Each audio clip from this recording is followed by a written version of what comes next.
Penetapan siapa calon wakil presiden pendamping Anies Baswedan masih jadi hal yang ditunggu-tunggu publik.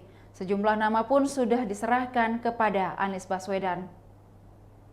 Yang terbaru datang dari mantan Wapres Yusuf Kalla mendorong Golkar gabung bersama Koalisi Perubahan untuk Persatuan.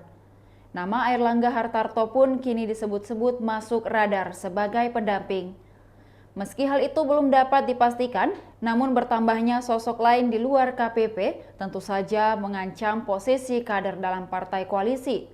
Agus Harimurti Yudhoyono misalnya, Ketua Umum Partai Demokrat itu bahkan diprediksi hengkang dari koalisi jika tidak dipilih sebagai wakil Anies Baswedan. Direktur Eksekutif Institute for Democracy and Strategic Affairs, Ahmad Hoirul Umam, dilansir dari Kompas.com menjelaskan, Demokrat tak akan banyak mendulang limpahan elektoral atau kotel efek jika hanya memberikan dukungan ke Anies tanpa kadernya dipilih jadi calon RI 2. Menurutnya, limpahan itu hanya akan jatuh ke Nasdem dan PKS. Nasdem yang menjadi partai pertama mendeklarasikan Anies dan PKS yang sebelumnya sudah pernah membangun kerjasama politik pada Pilkada DKI Jakarta 2017 lalu. Olehnya, demi mendulang limpahan elektoral, otomatis Demokrat harus ngotot menempatkan ketuanya jadi calon RI 2. Namun demikian, harapan AHY menjadi cawapres diprediksi terganjal restu Ketua Umum Partai Nasdem Surya Paloh. Ada kekhawatiran pada Surya Paloh bahwa kotel efek akan lebih banyak didulang oleh Demokrat daripada Nasdem, lantaran AHY tampil sebagai cawapres. Disinilah tugas Anies untuk berani menghitung ulang agar mesin koalisi pendukungnya tidak gamang dalam melangkah.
Demikian Tribun Hot News kali ini, saksikan berita lainnya hanya di kanal YouTube dan Facebook Tribun Timur.